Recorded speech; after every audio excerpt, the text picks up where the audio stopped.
Afternoon, Mark. I know every team has great players, but what do you enjoy specifically about the challenge of going up against Matthews and Tavares?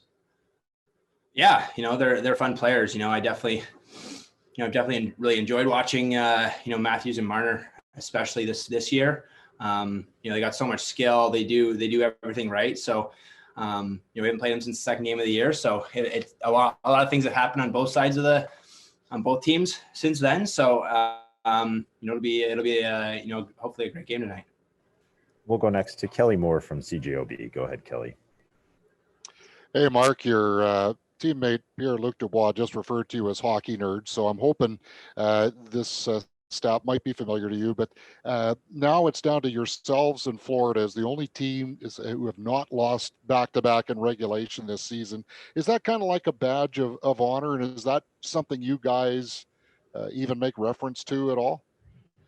I think anytime after a loss, you want to regroup in a good way. So for us, it's just a matter of getting back to our game, playing the way we know how to, and not focusing as much about everything else, but focusing on our team and what we can do to win hockey games. And I think that's our focus here tonight. We'll go next to Mike McIntyre from the Winnipeg Free Press. Go ahead, Mike. Thanks, Gregor. Morning, Mark. When you look at the Toronto Maple Leafs and the things they do well, there's a lot of them, obviously, but puck possession and winning faceoffs is a strong point. Jason Spezza is one of the best in the league. Tavares is up there as well. You guys, overall numbers are maybe struggling a little bit. So how important is faceoffs and what can you guys as a team maybe do to improve in that department? I think it's just, bearing down for everyone, not just the centerman, but, everyone. I think a big thing, you watch the Leafs play, their wingers jump really, really quick. So, it's just a matter of, everyone being ready, every single faceoff matters and, every single guy on that ice being ready to win that faceoff. We'll go next to Sean Reynolds from Sportsnet. Go ahead, Sean. Thanks, Gregor. Hey, Mark.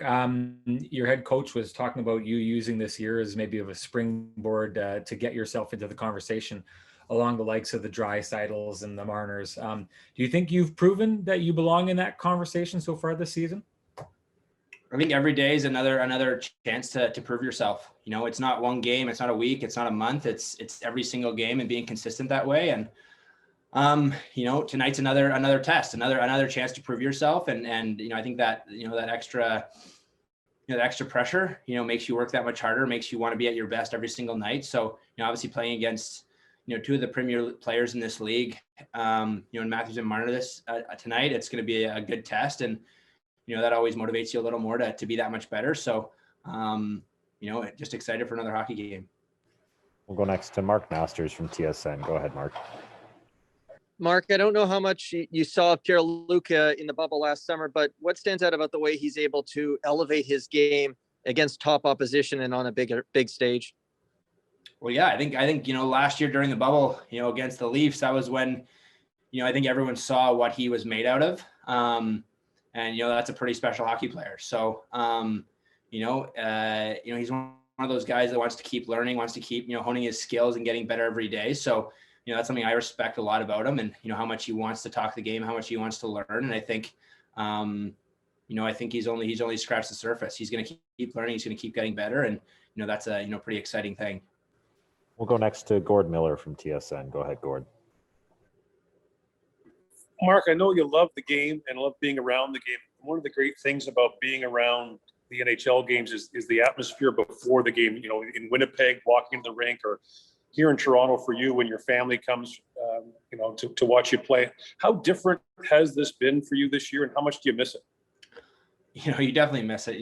I was lucky enough. I got to, my parents drove in and we were able to go for a walk outside. So, I was thankful I was able to see them. I haven't seen them in a long time. So, to be able to see their faces, even though, our masks are on, and be able to talk to them and see them in person, definitely, meant so much to me. And, it's definitely tough, not being able to go for dinner with them or spend more time with them and, actually see their full faces. But, that's just one of those things that's what we're living in. You gotta be thankful for, the time you do get to spend with them and that opportunity to go for a walk with them. So, I want to look at it in a positive light and just, keep doing our part to, do the thing to keep us all safe, and that's all you can really do, and stay positive through it all. Go next to Craig Simpsons from Sportsnet. Go ahead, Craig. Hi, Mark. I wondered last year, 25 games in, you guys were so unsettled on your back end and, had different bodies in there trying to adjust. How much has the stability on your back end helped you and your group from an offensive standpoint, just having a little bit of more continuity back there?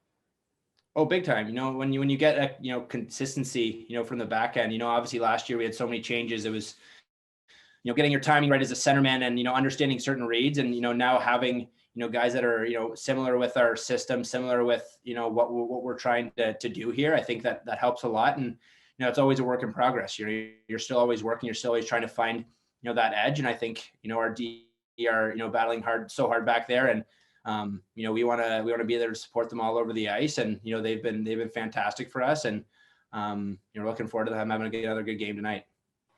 And final question to Murat Atesh from The Athletic. Go ahead, Murat.